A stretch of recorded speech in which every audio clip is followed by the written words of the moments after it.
All right, everybody, we are back in your lives, Inside Boxing Live, presented by ppv.com. Dan Canobio, Chris Algieri. Make sure to go to the ppv.com socials, follow along with them as we gear up for what should be a very busy fall. Not the busiest August. It's actually a little lull. Like, there's a few fights at the end of the month. I'll be heading to Orlando for a back-to-back MVP extravaganza, 22nd and 23rd, of some pro box fights. There's the Moses Atuma card. He's fighting Dillian White August 16th. But Chris, first off, how are you? Secondly, some lean times in the boxing world, but we're just enjoy summer, enjoy living your lives out there, everybody. Dan, first things first, let me just say we're getting a little spoiled because now we're talking a lean August. You just mentioned like 3 different fights. Dude, a lean August used to be like a fight. We a couple years ago, you and I were struggling for big fights or even just consistent fights. Last couple years have been really, really good. So boxing's been in a great place. And in terms of how am I am hot, dude. It is Florida. It is August. My AC crapped out. I'm perfect timing. Amazing. Got to buy a whole new unit now, which I should have did, I guess, a while ago, but timing's not great. So I'm here trying not to move too much. I got my ice water. Sorry for the fans at home when they hear the clanking. Oh, you're going to clank that around? No, it's not in glass, so I think we're good. If it was in glass, we'd have a problem. Chris is staying hydrated. That's what everyone complains. I'm sitting on an ice pack, literally, because it is. You're sitting on an ice pack? I'm sitting on an ice pack because it is 94 degrees in my house right now. Fuck, that sucks. Yeah, dude. Turning up the heat, cranking up. So Chris gets ornery in this episode. We know why. It's a voicemail episode, everybody. We collected a lot of voicemails. Appreciate everyone that sent them out. I haven't done this in a while. We will talk briefly about the fights that happened this past weekend. Oscar Duarte picks up a win over Kenneth Sims. Really good fight. Good stylistic fight. Sims is the boxer. Doesn't have a ton of power. Duarte is the seek and destroy guy. Duarte gets the win. Very close. 7-5, 8-4 type of fight. I thought Duarte definitely won. I wasn't that impressed with him, though. I came into this fight thinking, all right, this guy could be something at 140. I mean, he looks the part. He has a great fan-friendly style. He's won 3 in a row since the Ryan Garcia loss. And I was like, all right, this guy can be a player at 140. But I came away with a little more questions than I did answers. I think he kind of gassed out a little bit. He kind of a little one-dimensional on offense. Got the win, that's most importantly. And, he will get a title shot or he will be positioned to fight someone at 140. That's Oscar Duarte. Yeah, you gotta think from both directions. I like Duarte. I think he's looked really good recently since he moved up to 40 after that Ryan Garcia fight. I think that fight more just was the moment got to him and he wasn't ready for that. But since then, he's been training with Robert Garcia, who I get to speak to regularly, and he's been on a real tear. I think Robert's really improved his game and made him more than just like a seek and destroy, come forward puncher guy. Because listen, if he was just that, Sims would have beat him, and he would beat him handily. I think that a lot of people, even yourself included, is underestimating how good Sims actually is. I think Sims is excellent.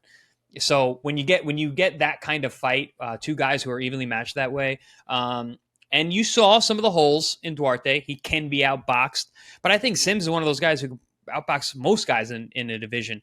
But he did deserve to win the fight. It was a very, very close fight. I think both guys are still players, but I like Duarte against any of the champions in 140. I think that he's one of those guys. He's a hardworking effort guy. He's physically very strong. He's a good puncher. And from what Robert tells me, he works really hard in the gym, stays in shape year round. So I think he still has a lot of potential. And I don't want to ceiling him out just because he had a tough fight with Sims, who can really, really box. No, Sims is really good. It's the type of fight where the Sims came out looking good. Like the loser came out looking okay. Like he didn't get blown out of there. There was a few moments early on where he was getting rocked some shots, and I was like, "Why is this guy standing in the pocket? Move around, stick around." And then the second half of the fight, Sims was kind of on the front foot, and it was Duarte on the retreat at times. But really good fight.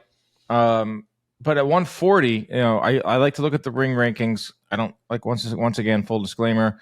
All rankings are flawed. They have bias behind them. I just go to this site because they put together very nicely, cleanly for me to see.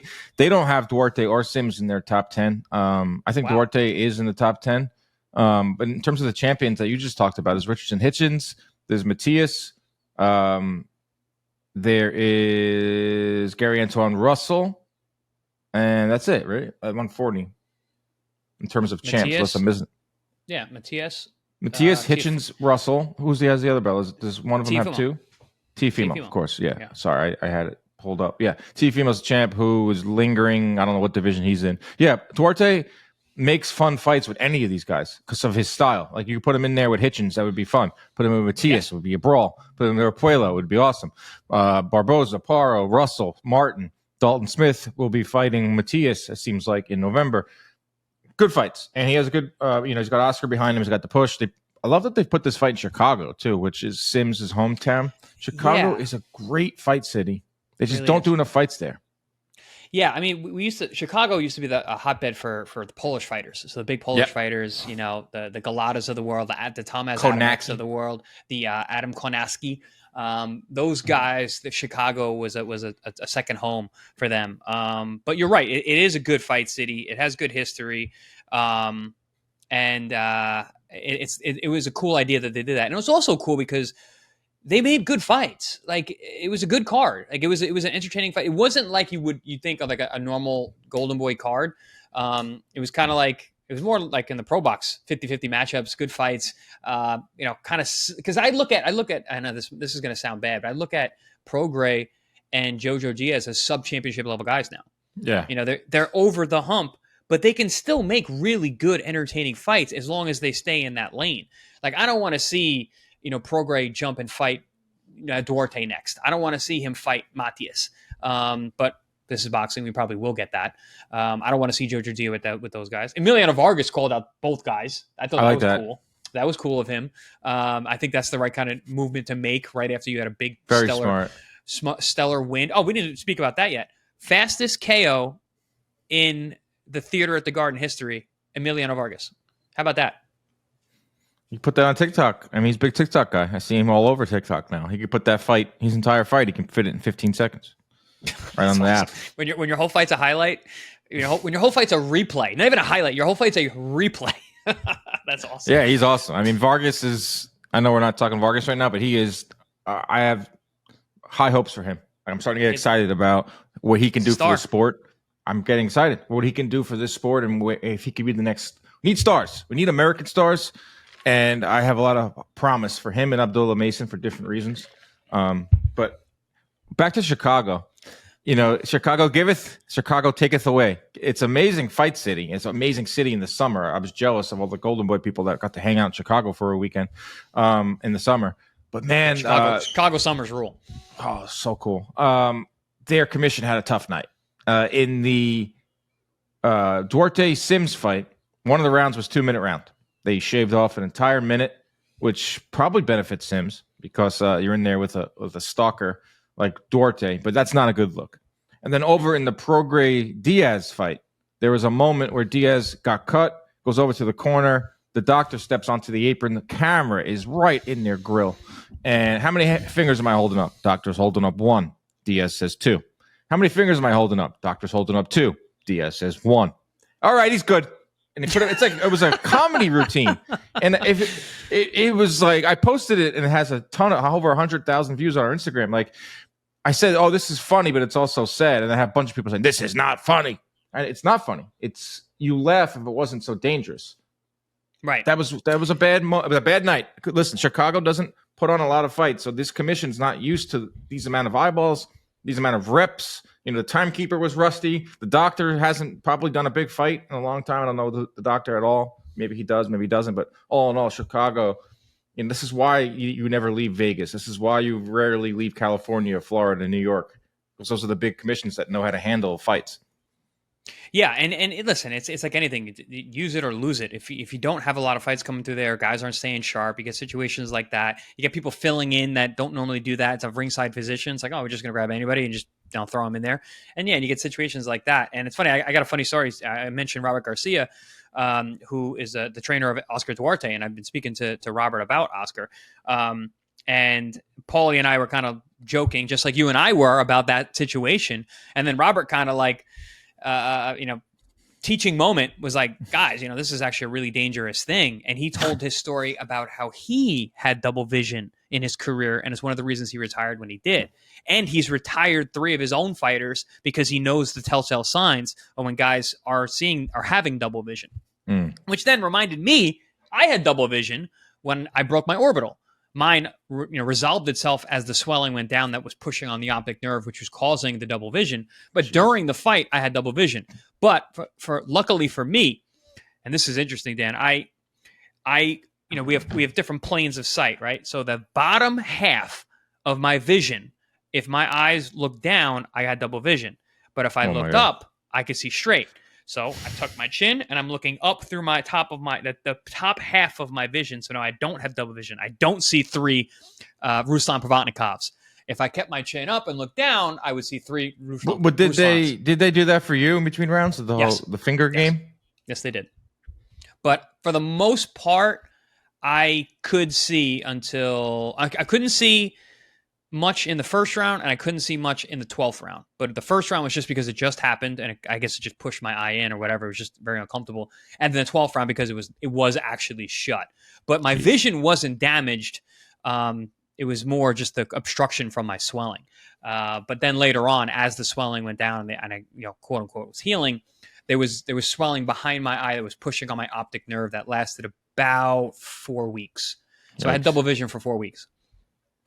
Yeah, it wasn't. That's crazy. Number one. Number two, I know it's not funny. I understand that, but it's funny because how it played out like a straight up comedy routine, and also it's funny because you just chalk it up #boxing. Oh, it's boxing being boxing. Like I don't know if Diaz really couldn't see double. I don't know. Maybe he wanted out of the fight. It wasn't a big cut. It was a tiny little cut, and even on the broadcast, Sergio was like, "I don't understand why they're spending so much time over there. It's not a big cut." I don't know. Maybe he was seeing double, and maybe the doctor had a bad moment. Maybe the fight should have been stopped, but it didn't because but it ended up being a really fun fight. Regis Prograis and JoJo Diaz, like I would say top 5 contender for fight of the year, not for technique, for absolute just blood and guts, rock'em sock'em stuff. 2 guys that are very diminished. Prograis' reflexes are completely gone. He was staggered in the first round. He was staggered throughout the fight. Anytime Diaz connected flush, Prograis' legs went jelly. Then Prograis was just landing anything and everything. Every jab, it seemed like he landed anything of note. I thought it was a draw, but Prograis gets the win. Diaz was coming up in weight. All those factors lead me to pump the brakes a tiny bit because Prograis, I don't blame him. Like he got on the mic and was like, I want, a champ. I want a big bag from Saudi. I want this. I want that. I'm like, I get it. You're fired up. You're a former champ.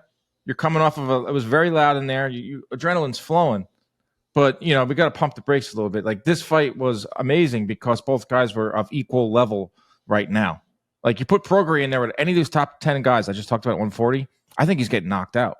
And Diaz, he was 2-7 in his last 9 fights, coming up in weight. So I understand fans get excited too. Let's see a great fight. Let's put him in there. They should rematch each other. They should honestly not fight anymore. I don't want to be that guy because I don't want to tell anyone to retire if they want to keep earning a living. But we're not putting Prograis in there with me. I just don't see that.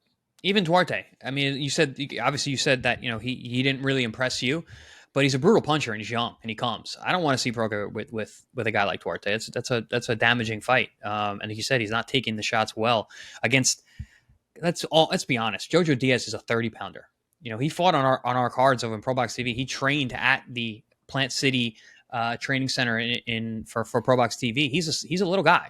He's short. He's got short arms.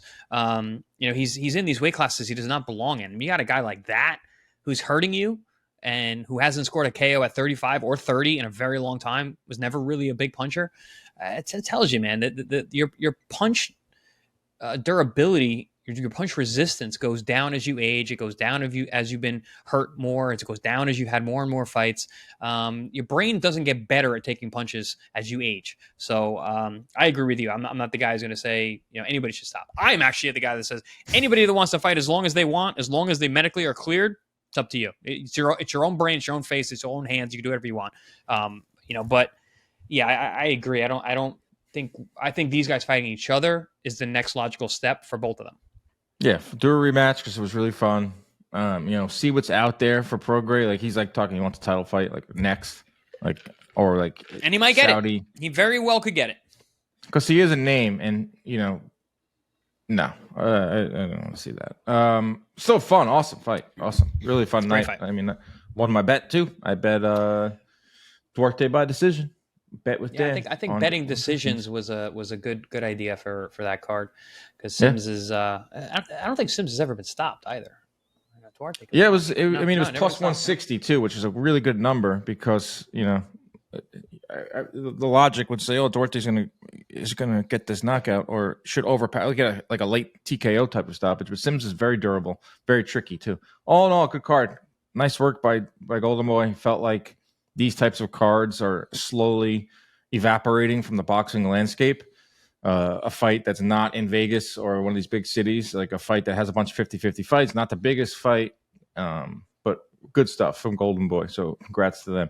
All right, let's get over to the voicemails. We have quite a few of them, so let's jump right in. Here we go.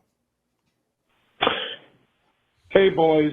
So I don't know why everyone is looking forward to September 13th, Terence Crawford against Canelo Alvarez. Both looked pretty bad in their last fight. That's it. No goodbye. Not happy, that guy. I love it. I love it. Fun. Because a lot of the voicemails have been pro this fight. And now we have a guy who's pouring a little cold water on it. I love it because I have a lot of casuals who go to me and like, man, I can't wait for this fight. This is the best matchup that could be made. And I'm like, no, it's not. It's certainly not. Definitely not. Definitely not the best fight that can be made right now. I can think of a dozen fights that I would rather see. And a lot of them include Inoue against a bunch of different guys that I would rather see over this fight. But casual fans don't care that much about 122-pound guys who fight across the world in Japan. They care about big names and characters. But at the end of the day, when you look at this on paper, Crawford's 38, Canelo's 35. Neither looked very impressive in their last fight. They're still 3 weight classes apart. That has not changed, because, and Crawford hasn't fought in a year plus. And yeah, I mean, there's a lot of poo-pooing of this on paper. So I'm glad somebody says it. So thank you. He didn't say his name. Yeah, I like this guy. He came out there and just said his piece and left. That's the type of guy that definitely calls in the WFAN here in New York. It's like, we need Boone fired. The Yankees suck. I don't look forward to anything. But, what's up with that bullpen? Yeah, all right, I'm out of here. I'm out. I'll hang up and listen. But yes, like you said, there are a bunch of fights you'd rather see. There are a bunch of fights I'd rather see both these guys in rather than the one we're getting. Like I'd rather see. That's a great way to put it too. Yeah, Boots versus Crawford. I'd rather see Canelo versus Benavidez, Canelo versus Bivol, Canelo versus anyone at 168 of these top 5 there. What about Virgil and Crawford? I like that fight. That got mentioned at one point. Absolutely. I mean, but this is how boxing works. We'll all be excited on September 13th because it is a big event. We've talked about this numerous times on the show. We need big events, at least 1 or 2 of them a year to stay relevant as a sport. It's on Netflix. We're all going to be excited that week heading into it. Maybe even that guy. Hey, Dan and Chris. Love the show. This is Nero calling from Hollywood. I was wondering, with so many people taking Bud Crawford to win, I think at one point it felt like a hot take, and now it's becoming sort of a standard take. I hope this isn't too much of an abstract question, but can you think of another time where someone chose what seemed to be a hot take and then become the regular take? And what was the result of that fight? Personally, I think it's a bridge too far for Bud Crawford, and I think people are underestimating Canelo, but who knows? I don't know. Like, is he trying to say, like, what fight did everyone get wrong in the lead up? I think what he's trying to say is, like, what fight has changed, like what atmosphere has changed around a fight as we got closer to it? Like a fight that seemed crazy, that as we got closer to, you're like, yeah, you know what? Actually, the other guy's probably going to win this fight. I guess maybe like recency bias would say like maybe Ryan Haney. That's not the best. I hadn't researched this question at all from this guy. I didn't vet it too hard. No, I just like this first part of it. Because that's the opposite. Because no one was giving Ryan any credit for that one or giving him any chance. Right. So, but it wasn't. There wasn't like a spearhead of movement by people to be like, nah, Ryan can do this. Which I guess maybe like I wasn't too keen. I wasn't too tapped into De La Hoya Pacquiao. Like there wasn't Twitter. Was there anyone out there that thought Pacquiao had no shot? And then as we got closer, oh man, this guy's quick. De La Hoya's got one foot out the door. Yeah, that's kind of like the same scenario as this fight. Kind of thinking Lennox Lewis and Mike Tyson, where the Mike Tyson effect is always like, oh, of course, Mike. Any fight with Tyson. Any fight with Tyson, it always starts out.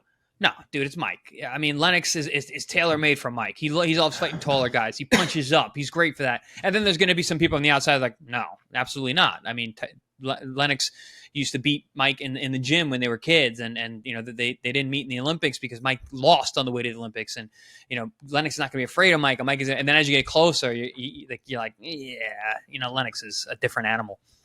Good question though, and some really good points made.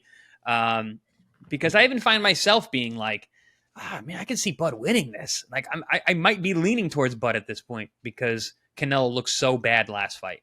I shouldn't say bad. He looked so unimpressive and uninspired. And it goes back to our first caller who's not excited because it's not like Canelo's coming off of some like crazy KO streak. Yeah. Crawford literally fought 1 year ago, yesterday. That was his last fight, and before that was a year ago. So there's not like a fever pitch for this fight. It's not Golovkin Canelo their first go around. There's no fever pitch for this. And yes, you can always look at your last performance. Canelo's last performance was at 5 a.m. in Saudi, and he was chasing a guy around the ring. And Canelo and even Crawford's people were trying to poke holes in. It's the first time going a distance in several fights, 8 or 9 plus fight KO streak. He came into that Madrimov fight. So yes, I would say the sexy, the cool pick now is Crawford. It's no longer like you're not a hot take guy now. If you say Crawford's going to win, no one's looking at you funny. Like they're like, yeah, I can see that, which makes it probably a little more appetizing of a fight, but also kind of takes away the luster of can Crawford climb this mountain because it's not that tall of a mountain after all. Yeah, no, it's funny because this was a hot take from Tim Bradley. And from the beginning, he said Crawford's gonna kick Canelo's ass. But now you're seeing more. Anyone who said it early, yes, like that. Anyone who got it, it's like buying a stock. Anyone who got in really early and day 1 or day 2 said Crawford's gonna win, I'll take your that's good. Good job. Yeah. Anyone that's jumping on the train after Canelo's fight against Skull, then okay, you're getting this stock way late. I'm thinking of another fight potentially because I wasn't so locked into the sport like we are now, but Corrales and Mayweather. I think probably a lot of people at that time were like, Corrales is just a punching machine. He's KOs everybody. He's so big for 130. But as the fight got closer, like you remember, he was a little inactive. I think he was just gotten out of jail for something or whatever. And like timing wise wasn't great. So people were going out there and being like, Floyd's going to beat him. And Floyd's dad said flat out, like, he's going to knock him out. So that might be, I'm just trying to think of the air about that time. I was in high school. So that's a tough one. That's a really good question. It's really hard to come up with one because this fight is so unique. Canelo-Crawford. You don't really see this too often in boxing. This one's a little long, but it's from our very good friend, Perry. Hey, Dan, Chris, Perry here. I know I left a voicemail previously, but actually this question I thought was actually more interesting.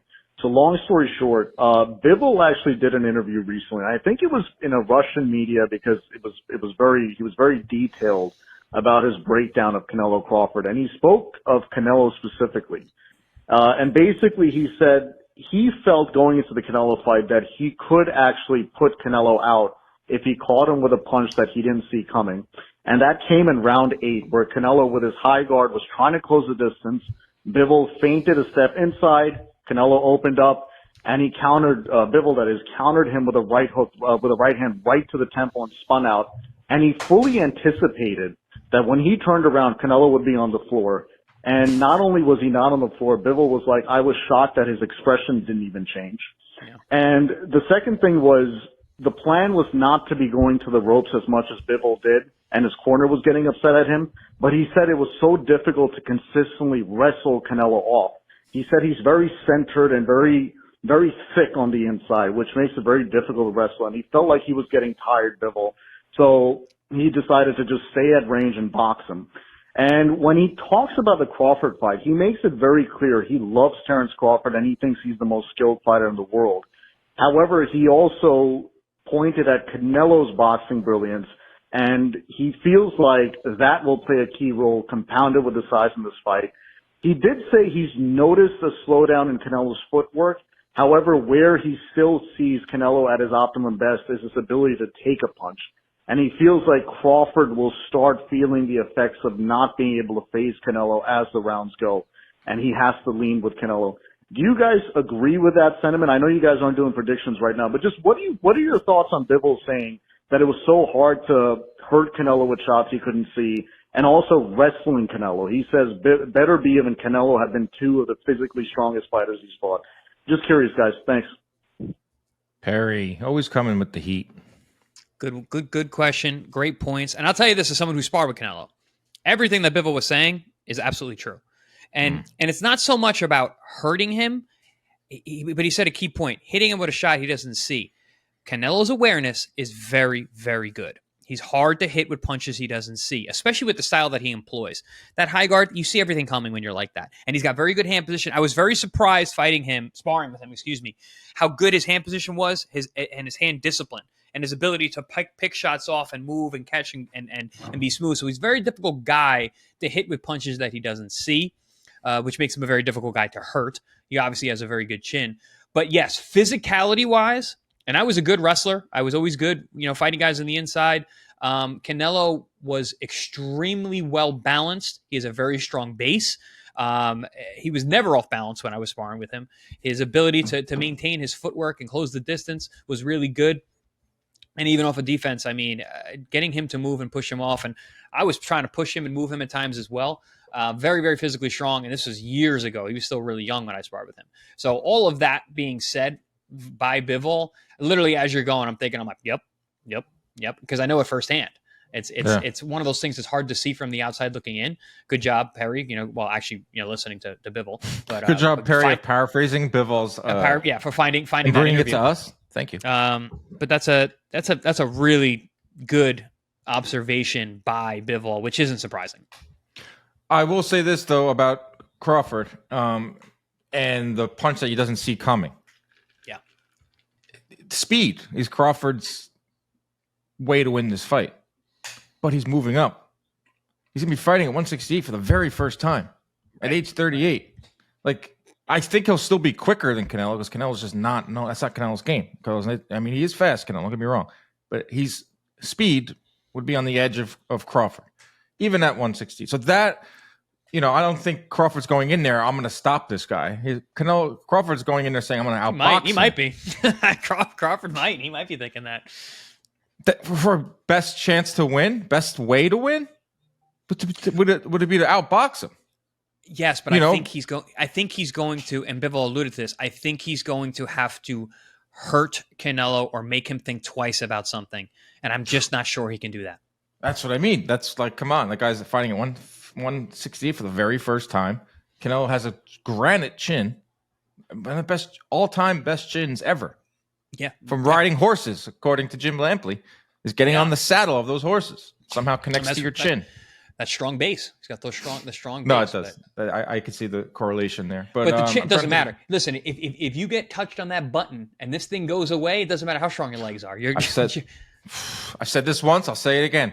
If Crawford staggers Canelo early, it will be an oh shit moment. We will all be wrong. We will be locked in. We will be on the edge of our seats, and we have ourselves a thriller. I don't see that happening because of just these guys have 40, 50, 60 plus fights, and we've kind of figured them out as fighters. But man, that will be a very special moment. We'll not be shocked either because Terence Crawford, all he does is just shock people. He's an alien, dude. The way he's able to find the victories and the way that he's been able to always pull it out, and the performances that he's pulled out over and over and over again. How shocking was that Spence destruction? Drops him with a jab in round 2. The shocking was how easy it was. Easy. It was one of his easiest fights at 47. Crazy to think that. And last part of this, what Perry says, the wrestling. is if you follow Crawford long enough, you know that he is like an unbelievable wrestler. His kids are phenomenal wrestlers. Like there's videos of him pushing guys around, like messing around in locker rooms, and everyone that talks about Crawford who's either sparred with him or messed around with him or been around him is like, this dude is unbelievably strong, like hand grip strong, like pushing guys around. He's gonna have to do that in this fight, which Perry just talked about, Bivol just talked about too, is Canelo being able to wrestle guys off of him. Like Crawford's gonna have to do that as well. He's gonna have to lean on what has made him special at the lower weights. I'm curious to see if he can do that in this fight. Yeah, the difference there is going to be how hard is Crawford going to have to work to impose that strength, because he is the smaller man, and he's going to have to work really hard to be able to do that. And Canelo fights at a pretty measured pace, which may be possible, but I don't know. This is becoming a multifactorial analysis for this fight, and this is why this fight, as we get closer, is going to get more and more interesting. Again, when this thing was first talked about, I was like, "This is a stupid fight," but now we're getting there. We're like, all right, I mean, if we're here, we're so many hypotheticals, bro. Yeah. This is like every hypothetical criteria when it comes to debating boxing, like smaller guy versus bigger man, fast versus slow, great chin, all that, like resumes. We're talking, Crawford's balance versus footwork, everything. Everything. It has literally everything for barbershop conversations. Those still exist. How about this? Barbershops? Yeah. What's up, Chris and Dan? JT from Dallas, man. I just wanted to get y'all's take on the hot topic that's been going on, the debate between Roy Jones and Floyd Mayweather. I'm young, but I got to see Floyd as his Money Mayweather side. But as I've gotten older, I've gotten to research and watch Roy Jones in his prime on YouTube. And I just feel like prime Roy Jones is the best fighter I've ever seen lace him up. There's nobody with the athleticism, with power and precision that Roy Jones had in the 90s. I just want to get y'all's take on that, the prime Roy versus Pretty Boy or Money Mayweather debate. Thank y'all, and great show. Thanks for that call. What is this? Like, I haven't been following along. Have you? Like, Roy and Floyd are going at each other? Yeah, Roy. I don't know what the inception of it was, but I believe Roy had said something about the resume of Floyd, and then actually compared themselves. They had fought, and Roy's like, "Nah, I'm pound for pound, I would beat him for sure," kind of thing. And Floyd would never allow an unchecked statement like that, right? Of course. But my man from Dallas, I agree with you 100%. I've said this on many outlets before. No one beats prime Roy Jones Jr. He is the best fighter I have ever seen. He is the most. I talk about Terence Crawford being an alien. Roy was an alien, dude. The things that he could do didn't even make sense. It boggled the mind the way that he was able to make really good fighters look so average and so ordinary. So much so that he didn't get a lot of credit for having dance partners, because he made really good, decent fighters in that era look bad. I mean, beat up James Toney, beat up Bernard Hopkins when they were young. Jumps up to heavyweight and beats up John Ruiz, who was a nightmare for every heavyweight to fight, who beat Evander Holyfield. I don't know, man. Roy was something special. Not that Floyd wasn't, but I just think stylistically, I don't see how Roy doesn't get that. Yeah, I don't know. Like the debate between them fighting each other is silly because they're so far in weight class. But if you're just debating like who was the better all around boxer and like individually against each other, it's a very, very fun debate because Roy, like you said, no, I've never seen anyone better than Roy either in terms of like his highlight. You pull up his YouTube highlight reel, it's unreal. You pull up Mayweather's, it's still really, really nice to look at, but it's not the flashy Mayweather's. He won a lot of fights with precision, like check right hooks and defense, which it's just two different styles. Like Roy's was super flashy. It still translates today. This guy who called in is a younger guy, but when he pulled up Roy's highlights, he was blown away. Mm-hmm. So that's the Roy side of it. The con of Roy, which you brought up too, was the fact that he just didn't have any dance partners. There was like a 5-7 year stretch in HBO where it's like it was minus 1,200 favorite, and we just knew for a fact that Roy was going to win. Couldn't find an opponent for him. It's almost like Clarissa Shields today. I'm not saying Shields is on the same level as Roy Jones, but she's so good and she's so dominant that they cannot find her opponents. It just becomes a Clarissa Shields event, in a Shields showcase. That was how good Roy was. It was just straight up showcases on HBO until he eventually jumped up and got older and then eventually stopped a bunch of times. But with Floyd, you know, he has the resume. I don't care what anyone says. He beat everybody. Did he fight him at the right time? And it's aging well. It's in hindsight, it's better and better. Floyd did he fight him at the right time though? You can debate that with any resume out there. With anybody, yeah. It's a really, really tough debate. If you're going off of just straight up like boxing skills, like it's definitely abilities, Roy. Skills. It's Roy. Nobody beats Roy. I say it. So he had the power too. Like Floyd wasn't blessed with the power. I know at 130 he had the power. Floyd, and even one punch power though Roy had. Floyd never had. That's what I mean. Floyd was a good puncher in the lighter weights, and he stopped guys because he was super aggressive, and he stayed in the pocket. People forget that. You know, our man here definitely watched the pretty boy Floyd, who was the more aggressive one. He got hit in fights. He was willing to put his chin on the line because he believed in himself and his power. But Roy didn't even get hit. We didn't know Roy didn't have a chin because he never got hit. That's how damn good he was. And he was still knocking guys out. He wasn't taking risks because he didn't need to. He was that good, that fast, and he hit that hard. Putting his hands behind back and knocking guys out. But that's another thing. You mentioned the dance partners, and he was fighting guys that were not on his level. Guess what? He did what you're supposed to do with guys who weren't on your level. Get him the hell out of there. He was highly real knockout in these guys, smoking them, winning every second of every round.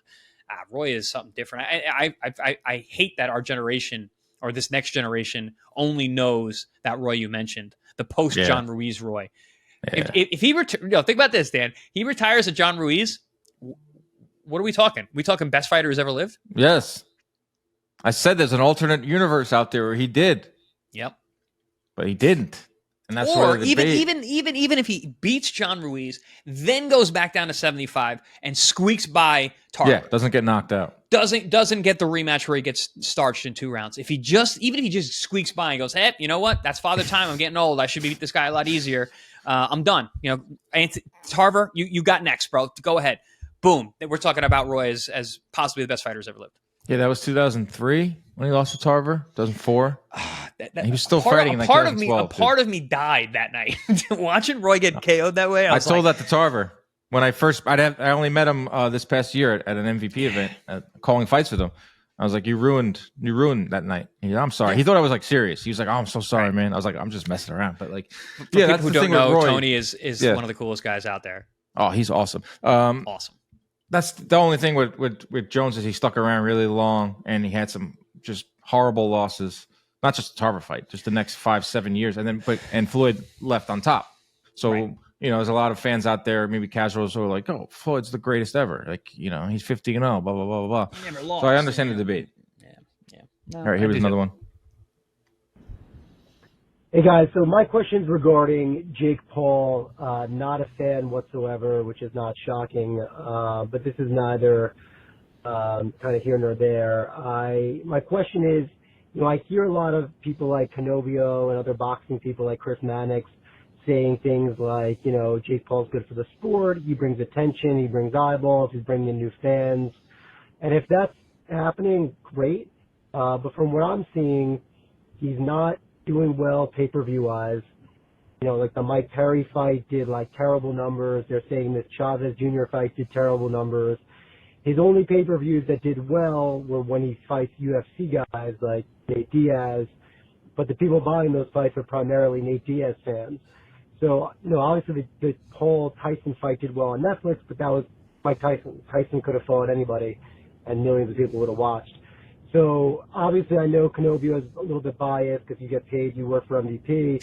So, I think what he's doing for women's boxing is great. I'm all for that. But is he really bringing in new fans? Seems to me like he's just pissing off existing boxing fans, which seems like Canovio likes as well, which I don't really get why you like the trolling aspect of it. But if he's not bringing in new fans to the sports, his fights aren't doing great business, he's kind of just a clown. His skill level is terrible. Right, he went on for a really long time here. Good points. Like Jake, yes, I do work for MVP. Jake Paul is such a small part of MVPs, what they do day to day. Like they put on we're doing our 14th or 15th prospect card next month, back-to-back nights. Like we have like 10, 15 fights, title fights, women's fights. Jake fights once or twice a year. Like they're a full-fledged boxing promotion now that are trying to challenge some of the other promotions out there, and they're doing it through women's boxing, which you can't just say is as like a sidebar. That's like a main thing. Like they're trying to corner that market and do that. In terms of pay-per-view, like no one is really doing well on pay-per-view these days. I don't think that's a good gauge to figure out. And I've said this numerous times about Jake Paul. He's going to have a longer impact on the sport as a promoter than a fighter. Like if you don't like his fighting career, fine. I understand that. Like I don't know how far he'll go. Will he fight Joshua? Will he ever come close to winning a title? I don't know. How many more years does he have left? But he's talked about wanting to stay in the sport as a promoter with MVP. And if he could do that for the next 20 years, how is that a negative? Like the guy has 30 million Instagram followers. He's one of the most recognizable faces in the entire world. The fact that he just tweets about boxing, the fact that he's even in this sport is a positive. I don't see it as a negative. In terms of the clowning and the trolling, that's because like there are some boxing people out there that are, the holier than thou boxing media that believe that there's no room for a Jake Paul. Like there's no room. Like this sport's a joke. The sport is a circus. It's being overrun right now by a whole other government across the world. It didn't take long for them to take over the entire sport. So don't like try to say the sport is like Jake Paul doesn't belong in boxing. Boxing, he's welcome. He should be welcomed in. You may not like his fighting style and all that, but I don't see it like that.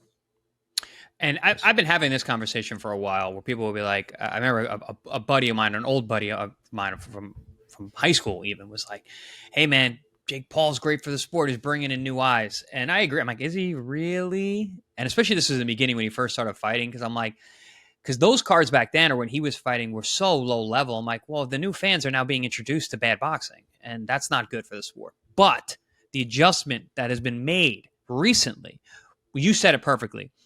It's not even so much about Jake Paul anymore. It's about MVP promotions. They're doing such a good job with these builder cards, which is a huge vacuum in the sport. We don't have those sub-championship level fights that much. MVP's doing it. Pro Box TV is doing it. TKO is trying to do it, moving forward. There's been a vacuum in the sport for that for a number of years now. So they filled that gap. Then the women fights, which are actually becoming popular. They're gaining steam over the last couple of years. Didn't have a home. Now they have a home. And the cards that they're making are actually good. Again, I'm saying we should mix the cards. Let's go back to men and women fighting on the same card. I think they will. I don't need a whole card full of women again. I think that was a one-off. I think that was a celebration for Taylor Serrano. And I get it. And to your point, what you said about Jake Paul, if you just look at the way he's fighting, who he's fighting, how he's fighting, this is a vehicle to get him recognition in the sport so his promotional company can take over. Absolutely. It's very, very smart business. Very, very smart business. So I think ultimately he is going to be good for the sport.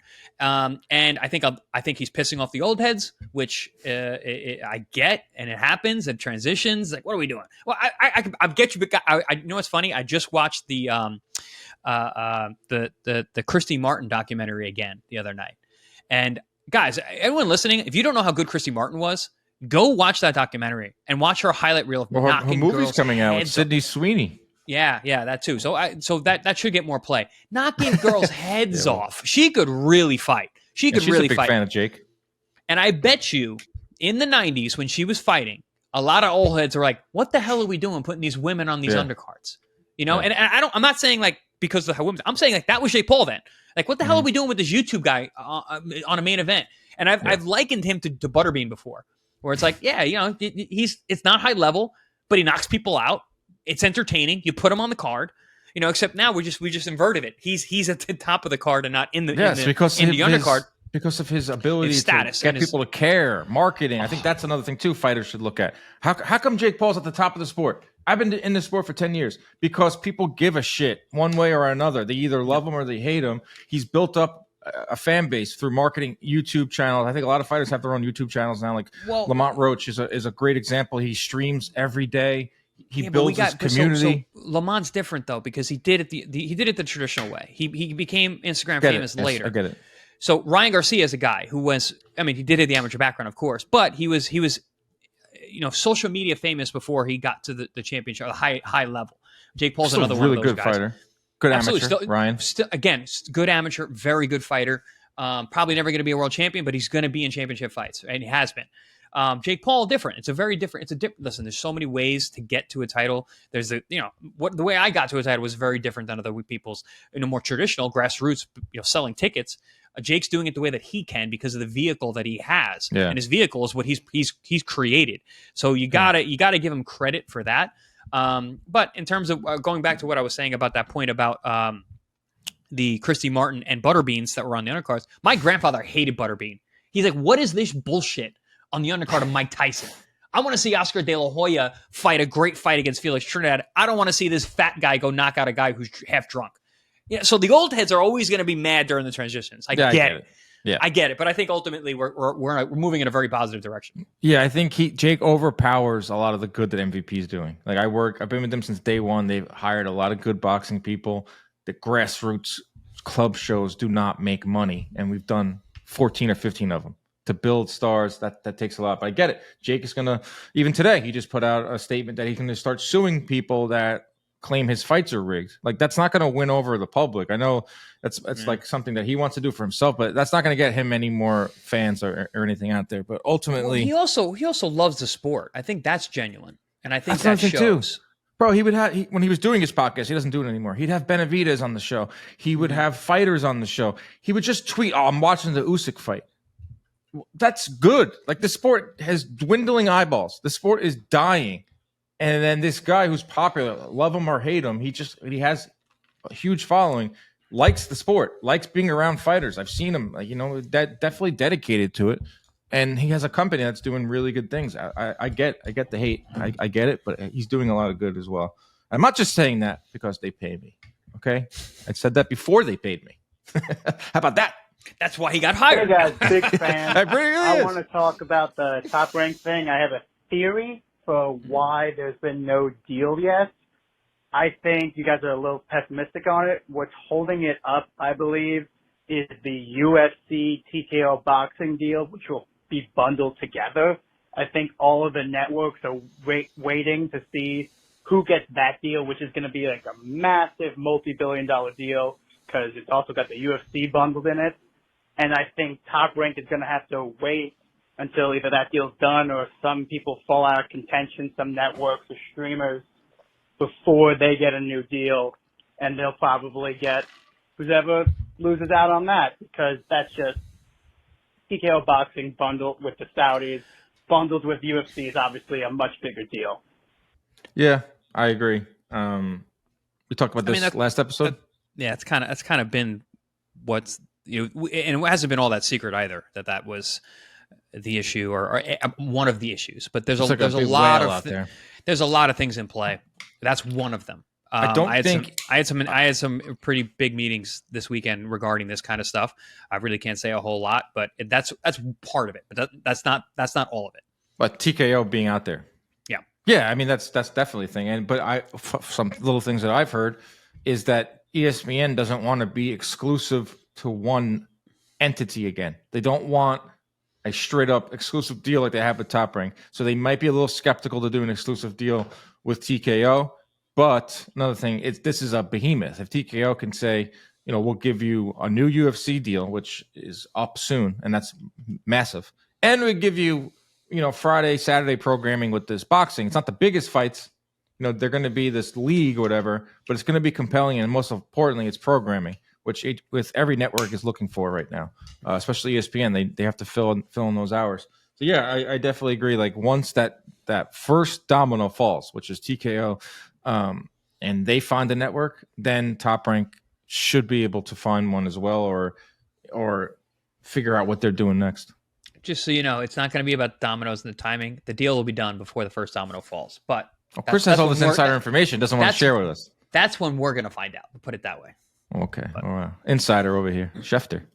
Hey, guys. Hector here, big fan. So something I wanted to bring up. As far as Teofimo Lopez, he has all the talent in the world. A career pretty much completely full of self-sabotage, and just shooting himself in the foot every chance he gets. What fighter, maybe from the earlier eras, reminds you of him, where he has so much talent, he could be making all this money, very marketable, but he just literally does everything you can think of to get in his own way? That's a good question.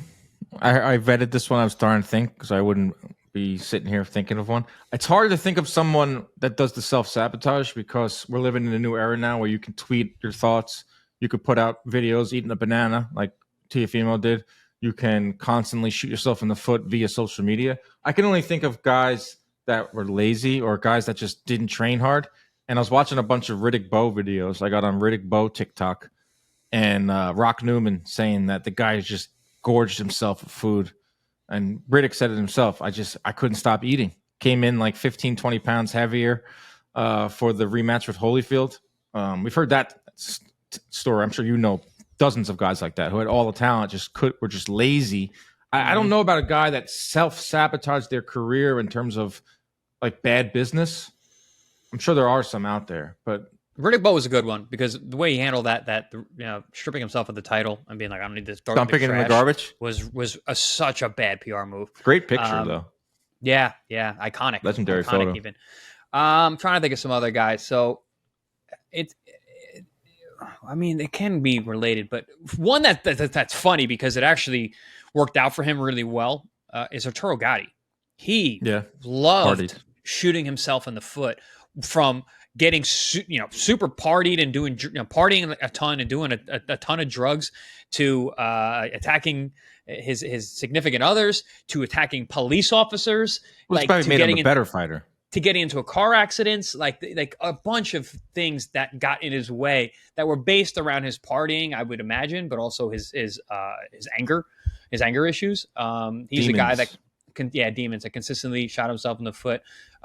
Angel Manfredi was a guy who similarly demons affected him. He got into some crazy number of car accidents throughout his career to the point where they took away his license. And you're like, you can't drive anymore, champ. Like you're way too good at this sport to consistently be crashing your car all the time because you're a crazy person. What about bad business? Listen, bad business. Like Clarissa Shields.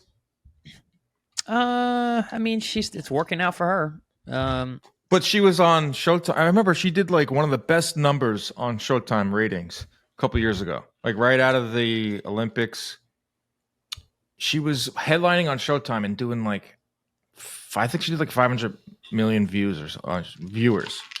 But then like I've heard that she's not the easiest to deal with. What? No. 500,000. Yeah, Jesus Christ. The whole country was tuned in. The whole country was tuned in to watch Clarissa Shields fight a no-hoper. No, she was getting really good ratings on Showtime, but I just heard stuff about her. Like, she's not the easiest to work, obviously, because Showtime did not work with her right away. Right after that, now she's pretty much on an island by herself. She could potentially sign with MVP. But that's someone I could think of, like, off the top of my head. But, there's not, like I said, like we're living in a new era where Teofimo you can shoot yourself in the foot with one video, in one day. Yeah, but also it can be gone in a day. I think, that's another thing. The news minute is way faster. Ryan Garcia. Look at Tank. Look how much trouble he's caused himself over the years. And even business-wise by not fighting certain guys. Like Tank gets a lot of heat from people because he didn't fight certain guys at certain times. Those are essentially business moves. Ryan Garcia.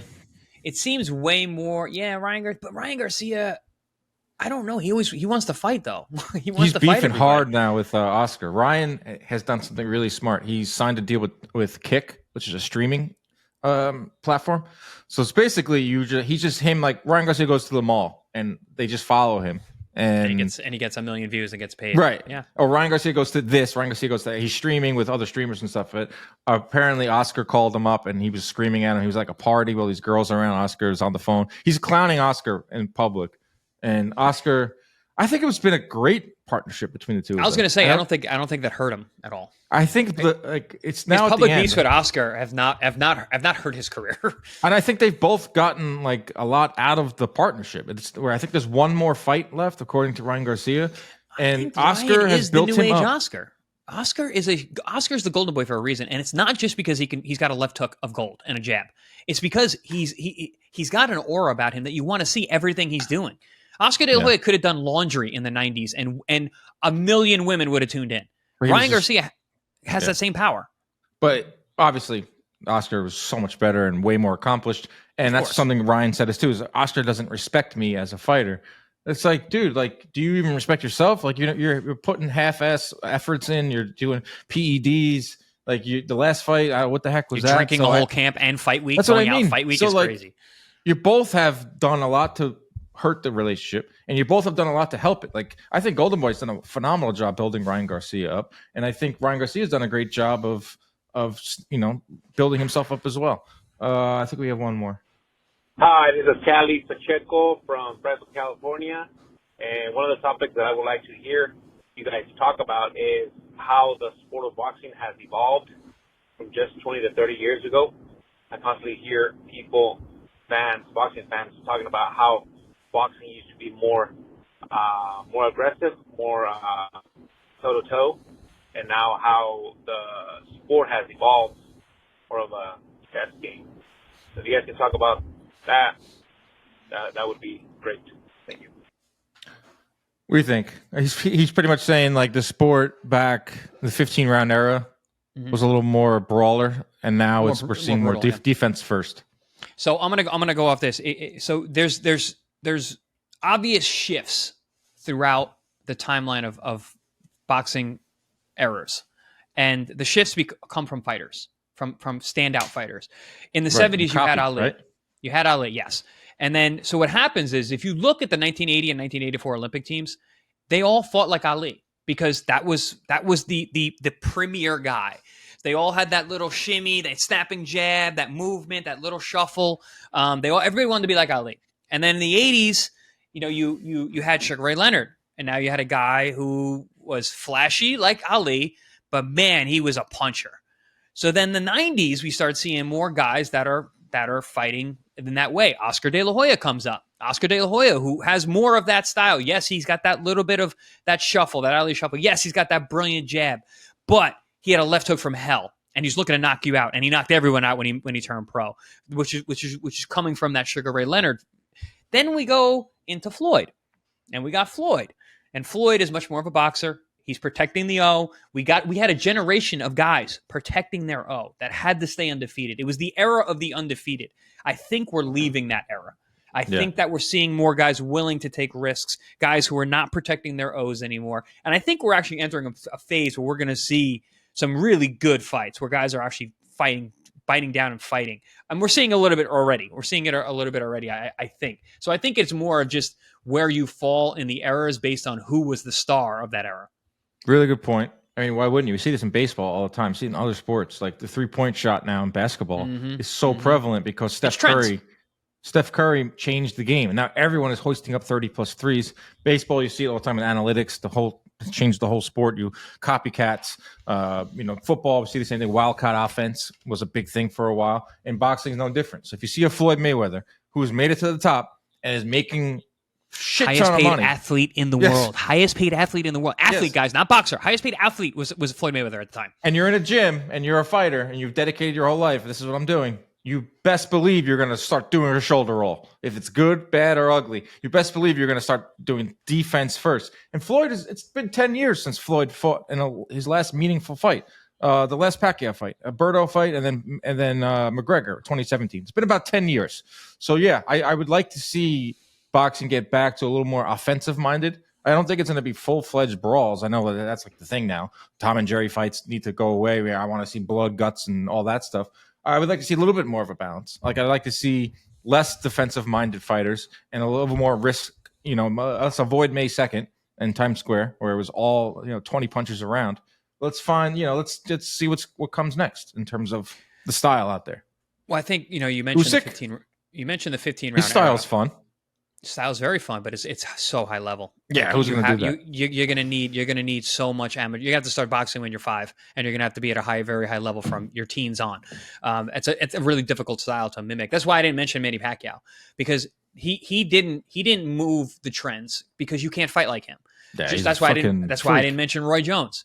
He didn't move the trend because fighters can't fight like him. You can't mimic that style. You can mimic an Ali. You're not going to be as good, obviously. You can mimic a Sugar Ray Leonard. You can mimic Oscar De La Hoya. You can mimic Floyd Mayweather. You can't mimic guys like Pacquiao and even Mike Tyson. You can't mimic a Mike Tyson. You have Pacquiao, Roy Jones, Mike Tyson, those kind of guys. Usyk is going to be another one. He's going to be a really tough guy to mimic. But what was I gonna say? I forgot what I was gonna say. Dang it! I had a good one. And we're gonna end the show anyway. We got to think about it. But Usyk, yeah, like I would say he's the dominant. We talked about this in the last episode. He's probably the most dominant fighter of the last 10 years. Him and Canelo. Canelo's style. Remember my point. The 15-round era. You mentioned that off the top. Which, guys, boxing for 15 rounds is a really, really difficult thing. You had to fight. You had to fight. Like I'm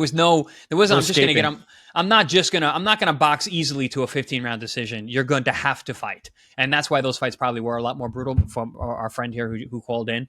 It makes me think of Leonard and Hearns, when they fought. And it's like Hearns got out there, was boxing really good and was, really giving Leonard hell. And then Leonard got to him eventually, forced him, dropped him, hurt him. Hearns comes back. But 15 rounds is a long time. 12-round fight. Hearns wins that fight. He doesn't have to be forced into boxing. 40 plus minutes. 15 rounds. Crazy. 36. So 12 rounds is 36 minutes of action. That's crazy. That's such a long time from a metabolic output standpoint. And then you're going to add 9 more minutes. 9 minutes. Joe Goosen, who I work with at Amazon, or when I do these pay-per-views, it's probably my favorite part of the gig is just hanging out with him. Out of nowhere, he goes, I wish fights were 15 rounds. It's like the most old head fucking statement ever. Usyk's not that good. He goes, Usyk's not that good. And then later on, I wish there was 15 rounds. Love that. That's awesome. That guy's the best. I would love to get him on the show. He just hates doing podcasts. I've tried so many. I got him to call in once, man, early on the first couple episodes of this show. I bet you grabbed him live. He'd be good. He doesn't like cameras. He doesn't like. I took out my phone. He's got such great hair and style. Why wouldn't he like cameras? He had another great line. I'm up there on the stage, and I took my phone out, and I'm getting him. I'm putting the phone in his face. Nothing I was going to post, just for like memories. And he goes, "Stop!" He grabs the phone. He goes, "Where's that going?" I'm like, "Nowhere, Joe." I was like, "I'm just messing around." He goes, "Let me tell you what." He's like, "Me and your dad's era. Someone took out a camera at a party, got their ass kicked." Yeah, because you guys are doing bad things. Yeah, he's like, anyone who took out a camera, they got pummeled at a party. And I'm just sitting there with my phone recording literally every moment of the day. That's the most Hollywood party boy thing to say. It's like, no. Well, he discovered Mr. T, him and his brother. He just casually told me that story once. Mr. T was a bouncer at a club. Him and his brother show up in a limo. Mr. T they look at him and say, "Wow, you're an interesting looking guy. Come hang out with us." They bring him into the limo. They go out all night. Next thing you know, Mr. T is Mr. T. He just casually told us that story one day. Did he have the chains? Yes. I feel like Mr. T is not even a construction. Like that's just the way he is. He's not a construct. That's what that guy is. That's what he was. Yeah. That story should not be buried at the end of a podcast, but we have to go. Maybe we'll get Joe on to tell all of his stories. I would love that. Maybe we'll have to set that up. But we'll be back. Don't hold your breath. But maybe next Vegas trip we can grab him. Yeah, well, that would be fun. Next Vegas trip that would be a lot of fun. All right, everybody. Hope you enjoyed the show. We'll be back. Protect yourselves at all times. Keep your hands up at all times. Protect yourselves at all times. Keep your hands up at all times. Stay out of those DMs. I'm a little rusty with the ending of the show. Goodbye.